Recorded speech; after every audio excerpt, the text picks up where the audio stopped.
Parsha is Parshas Vayakhel and also Para. Para is the special reading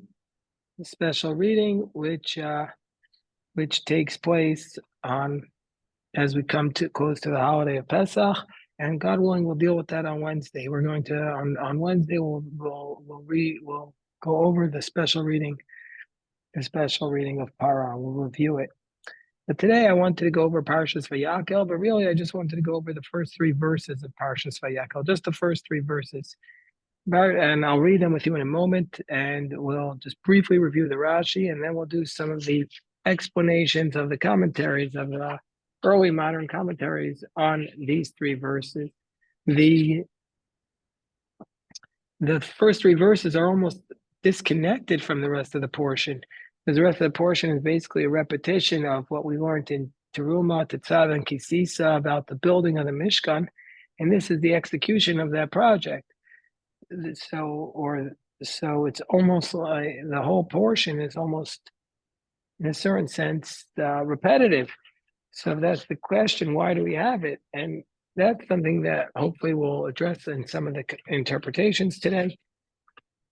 But the basic anomaly that I want to go over with everybody is why is these three verses? What are they doing here? The first three verses at the beginning of the portion are almost unrelated. Almost unrelated. They're tangentially related, but they're mostly unrelated. So let me first read these first three verses, and then we'll get to it. Hold on one second.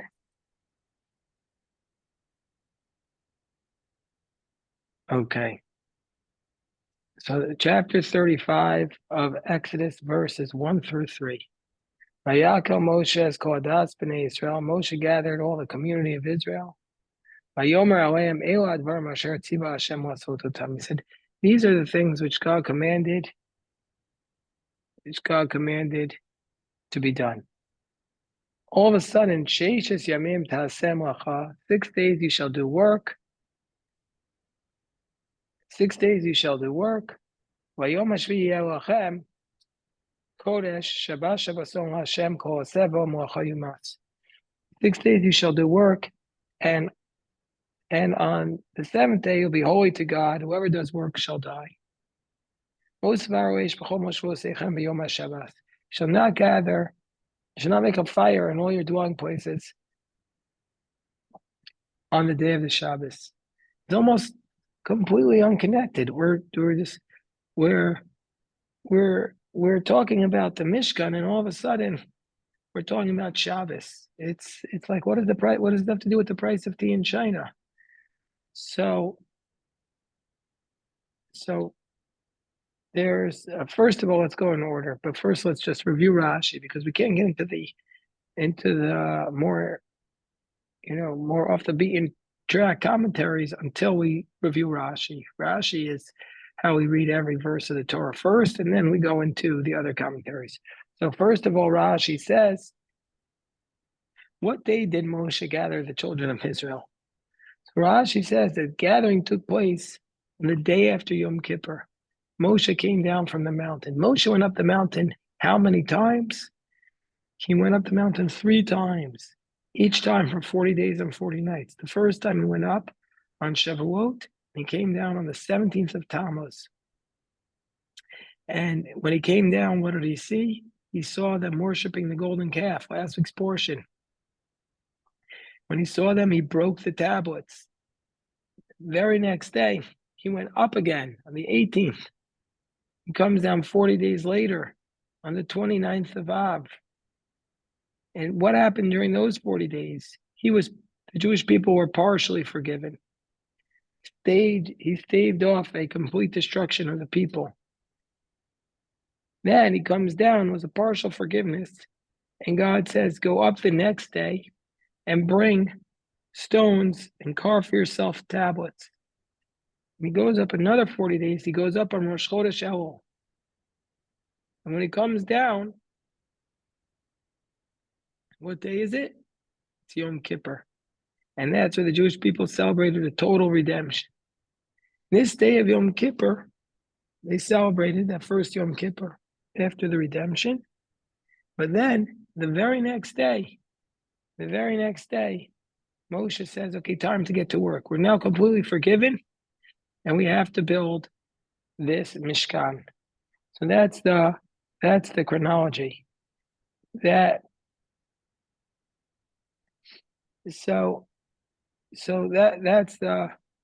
the chronology.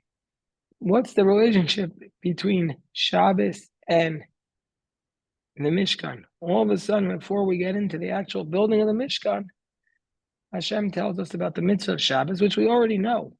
We've learned about the Shabbos in Parashas Bishalach. Children of Israel are told not to collect the man on Shabbos. We learned about it in Yisro, in the Ten Commandments.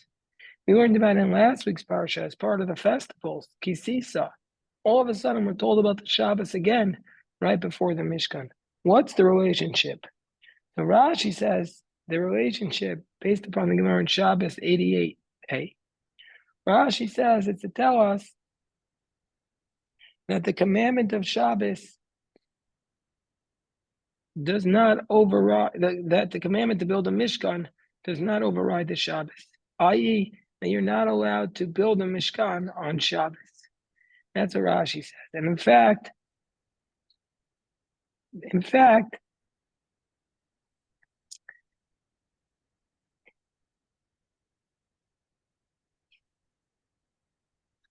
you're not allowed to build a Mishkan on Shabbos. And in fact, everything we know about the prohibition of Shabbos comes from the Mishkan. All the 39 major activities on Shabbos that are prohibited are derived from the activities necessary for the construction of the Mishkan. That's one opinion in the Talmud. Okay, so that's Rashi's approach. But then it says you're not allowed to make a fire in all your dwelling places on the Shabbos. So this is a further question. Okay, we say you're talking about Shabbos to teach us that lesson, but of all the prohibitions on Shabbos, there are 39 major prohibitions. Why are we talking about fire? That's just one of the prohibitions. So there are two opinions that are brought down in the Talmud about this. So this is brought down in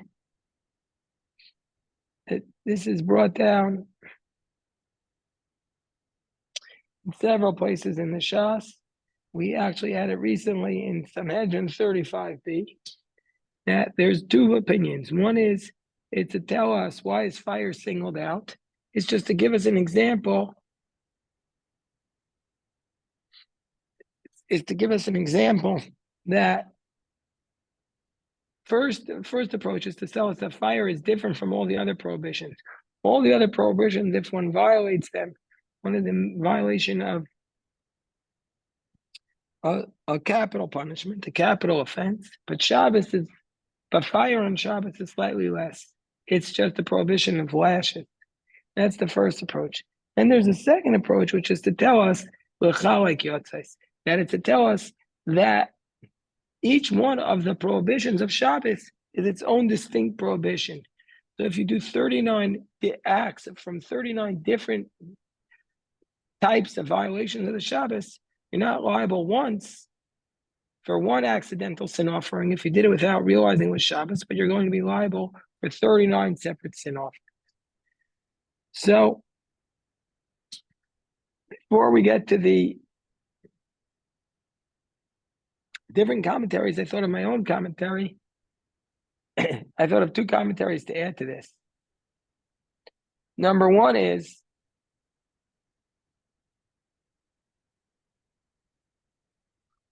that we see right after Yom Kippur, the Jewish people were told to build a Mishkan. And they were also reminded about Shabbos because the sin of the golden calf was such a catastrophic sin. On their minds was how to prevent this sin in the future. How do we prevent such a catastrophic sin? So about this, we're told the way we prevent catastrophic sin is by making sure we have safeguards in our life. And we need to safeguard two major areas we need to safeguard in our life is we need to safeguard our time and our space. If we safeguard our time and our space, that's the path to spiritual success. It's the path to success in our family life, in our personal interactions. We have to have a sacred time and a sacred space. Shabbos is the sacred time. Once Shabbos comes, the rest of what's going on in the world has to shut down. We have to go, so to speak, dark for those 24 hours. We don't read the paper. We don't look at the internet. We don't check our text messages. For those 25 hours of Shabbos, it's a sacred time to be connected to God, time to be working on improving ourselves, being the best version that we can be, time working on our personal interactions with those who we feel most close to. This is what Shabbos is. Shabbos is the recognition that we serve God in this world.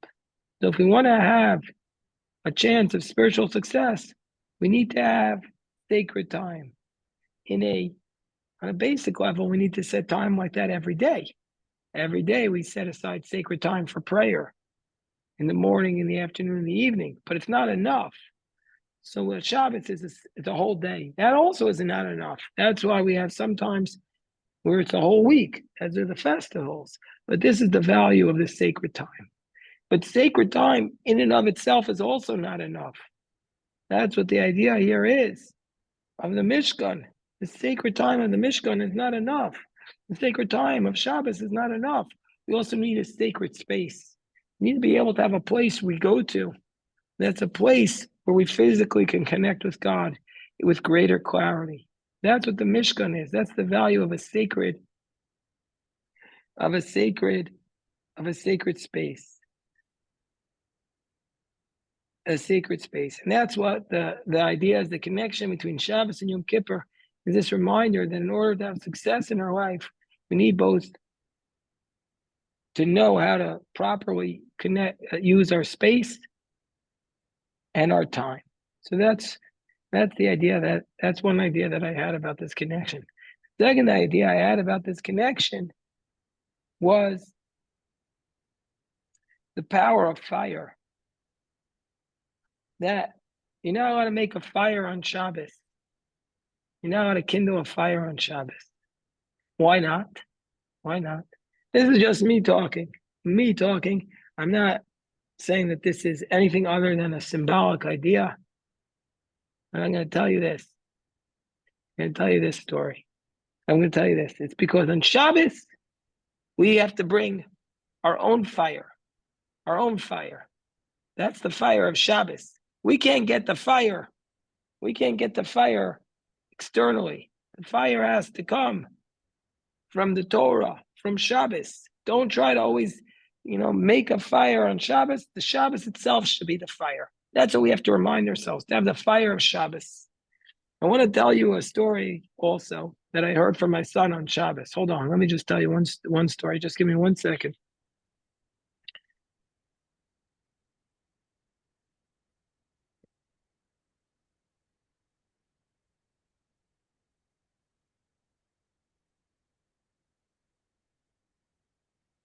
Okay. So my son told me the story on Shabbos about Rav Chanan Wasserman. You know, Rav Chanan Wasserman came, hold on 1 second, he came from Baranovich and hold on 1 second. Anyway, so Rav Chanan Wasserman was the student of the great Chafetz Chaim. By the way, we have a whole shelf here of Chafetz Chaim books. He was the student of the Chafetz Chaim, and he wanted to start the yeshiva in Baranovich, and he needed money. So somebody told him, go to America, and collect some money. You start yeshiva. This Rav Chanan Wasserman was killed al Kiddush Hashem while he was teaching Gemara to his students. The Nazis came and they killed him. They took him away.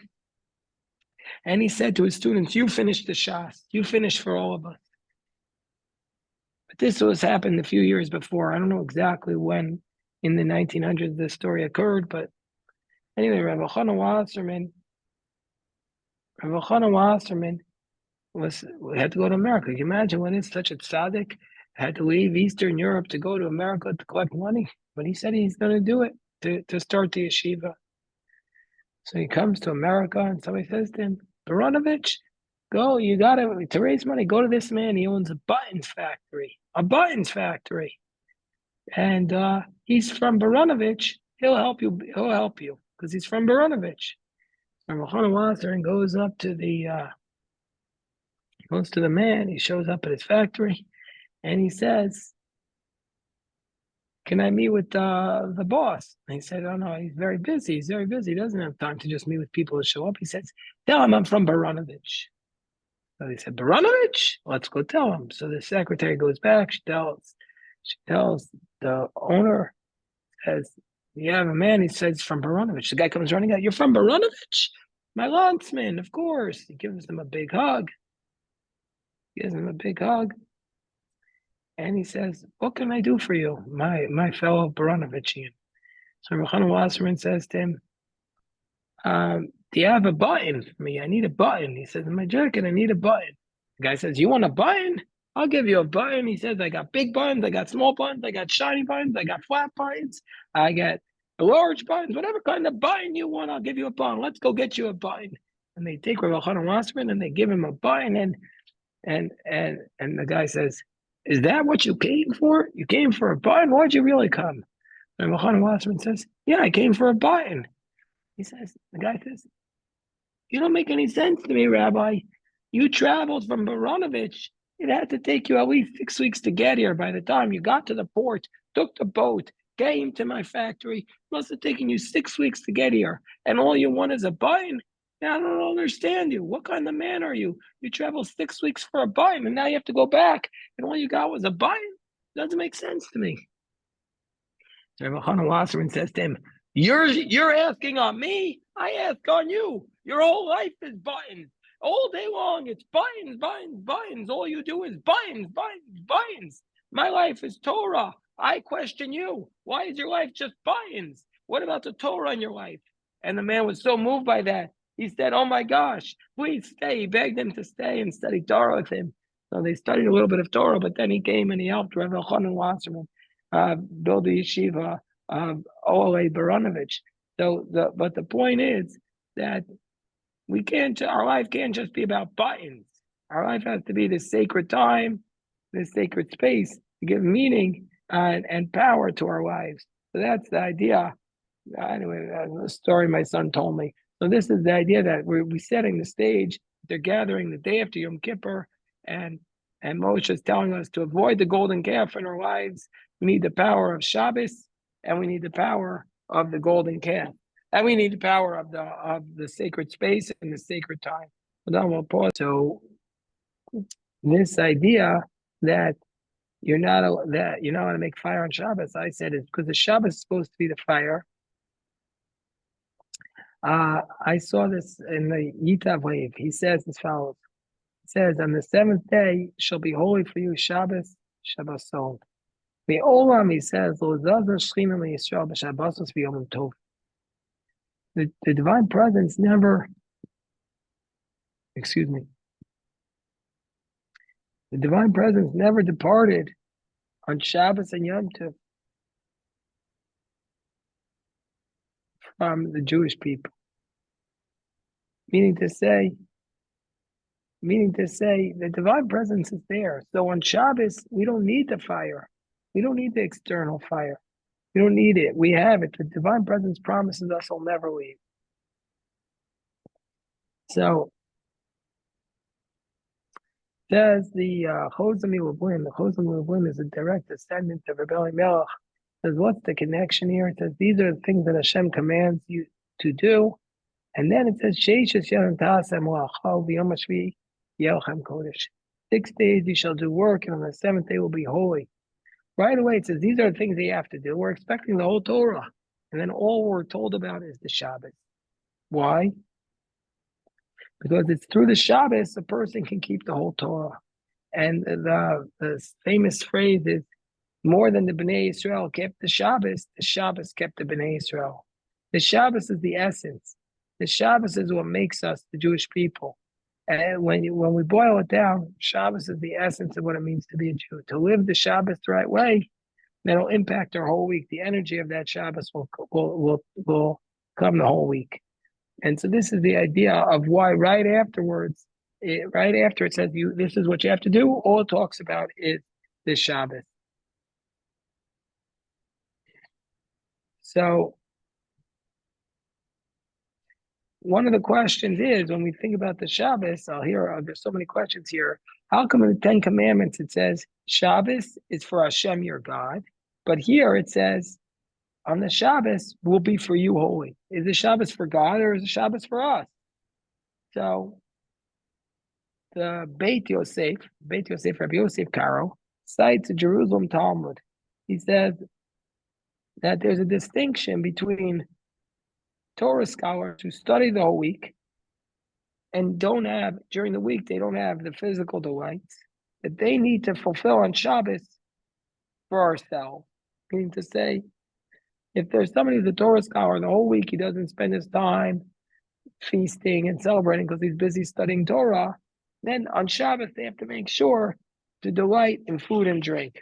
But those people who are working the whole week and they're doing business and they don't have time for Torah study, then on Shabbos, they need to dedicate it to Hashem, your God. I mean, say Shabbos has to always be different. If you're busy the whole week working, Shabbos has to be set aside for Torah study. If the whole week you're studying Torah, then Shabbos has to be a time where you're eating and drinking and delighting before God. And that's why in the Seres HaDibros it says 6 days you shall work. And so it's since in the Seres HaDibros it says 6 days you're working, therefore it says Shabbos has to be for Hashem, a day of Torah study. But this passage over here is talking about the Mishkan. And so therefore, when it comes to the Mishkan, the whole week is engaged in building the Mishkan. So therefore, you have to take this Shabbos and make it a day of physical delight. So now I want to talk a little bit about the prohibition of fire on Shabbos. Now, first I want to cite from, there's so many people here to cite. We'll go to the Tiferes Yonasan. Who is the Tiferes Yonasan? Tiferes Yonasan was Rabbi Yonasan Eibeshitz involved, and obviously there's a famous controversy called the Emden Eibeshitz controversy. Actually, before we get to Rabbi Yonasan Eibeshitz, let's go back to Rabbeinu Bechaya, the medieval commentary. Vayakhel ben Bekuda, and he says, why does it single out fire? Why of all the prohibitions is it fire? He says, I already gave you 2 reasons from the Gemara from Sanhedrin 35b, but Rabbeinu Bechaya gives a different explanation.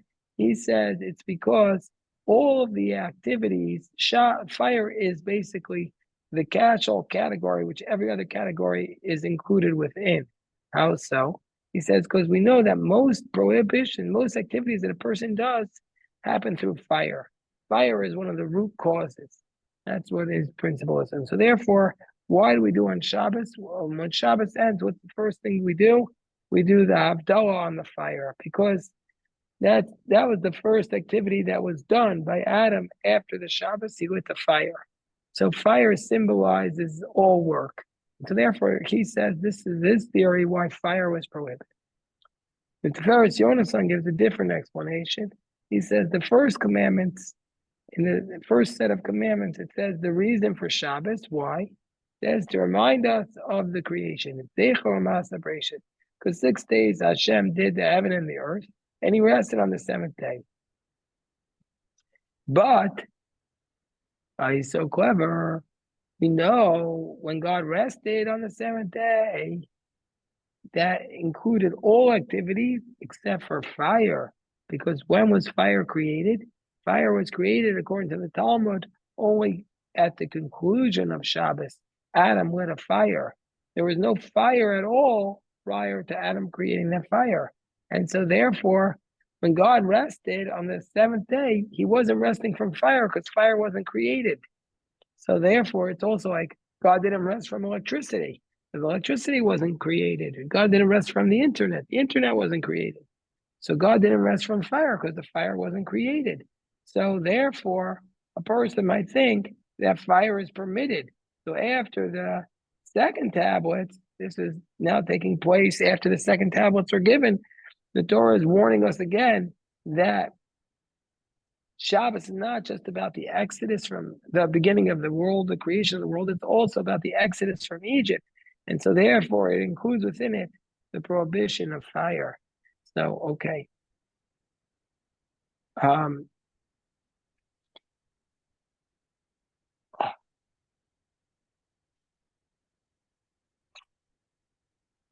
Okay. So the Leket Rabbi, Shabbos tells, yes, what does yes. fire have to do with the Exodus from Egypt? How does that work? So the Sefer Kol David records the following. And if you take the last letters of Lo Tivaru Eish B'chol Moshvatechem B'Yom HaShabbat, you should not burn a fire in all your dwelling places in the land of Shabbat. If you take the last letters, you find it spells out the word Emet Shalom, truth and peace. Shalom. All of America now knows this word Shalom thanks to the president using it. But it says Emet and Shalom. So also the word fire, Aish, fire is Aleph Shin. That also stands for Emet Shalom, truth and peace. So the rabbis in the Gemara and Sanhedrin learned out from here, and we did this in the Daf Yomi around 2 months ago, that you're not allowed to sentence somebody to death by fire on Shabbos. You're not allowed and you're not allowed to sentence somebody to death by fire on Shabbos. And in Jerusalem Talmud, it states the following: in all your dwelling places, Rabbi Yehuda says in the name of Rabbi Yanai, we see from here that a court is not allowed to dwell on Shabbat because the court is about emet and shalom, and so that's fire. And here it says you can't have fire in your houses on Shabbos, so court cannot adjudicate on Shabbat. Talmud says in Pirkei Avot, the world stands on 3 things: din, emet, and shalom. So therefore, Shabbos is missing one of these 3 foundational pillars. It has emet and shalom, but it does not have din, it does not have judgment. So therefore, we said it's hinting to the fact that on Shabbos, a person needs to especially focus on keeping truth and peace. And there's another into this. It says we have a principle that a person is allowed to change slightly under extreme circumstances the truth for the purpose of creating peace. You're allowed to potentially lead a person in the wrong direction in order to achieve peace. And so therefore, in this verse, in this teaching, the letters shalom are combined together, and they're combined together. Whereas the words truth, the letters truth, are separated. That's into the fact that when it comes to matter of peace, you're allowed to distance the truth and say something in order to establish peace. You see that basically the fundamental idea is that he's trying to say is that Shabbos has to be a day of truth and peace without a day of judgment. This is a powerful idea to remind us if we're ever forgetting, like, what is the Shabbos about? The day of retreat from the world, a day to focus on peace, a day to focus on truth. What are the truest values in our life?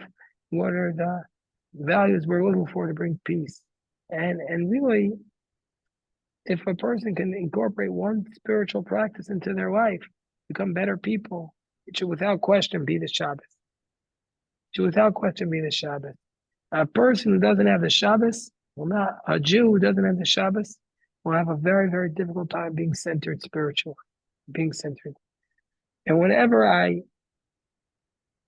talk about Shabbos to somebody who's not of Jewish faith, it's almost always the case they said, I wish I had Shabbos. Everybody wishes for that day at Shabbos. But you can't have Shabbos. You can't have Shabbos unless you're Jewish. You can have a Shabbos if you're not Jewish, if you take it upon yourself religiously. But you can't just do a Shabbos once. Okay, this week I'll do Shabbos. So Shabbos has to be something that is the highest value in your life. So if you say, okay, I'll do Shabbos for 2 hours on Saturday morning, and then I'll do whatever, that's not Shabbos. Shabbos is only when it overtakes your life and it's the highest value. I have a friend who was telling me that he has a client who's Amish. The Amish are very, very deeply committed to their not working on their Sabbath, which is Sunday. So I said to him, he said they're very religious. They won't do any work on Sunday. So he won't ask any questions. They go dark. I said, when does it start for them? Does it start at sunrise? Does it end at nightfall? You have no idea. And does it start when you wake up? I mean, when does the Shabbos start for them? Well, he didn't know the answers. He promised to get back to me. But to my mind,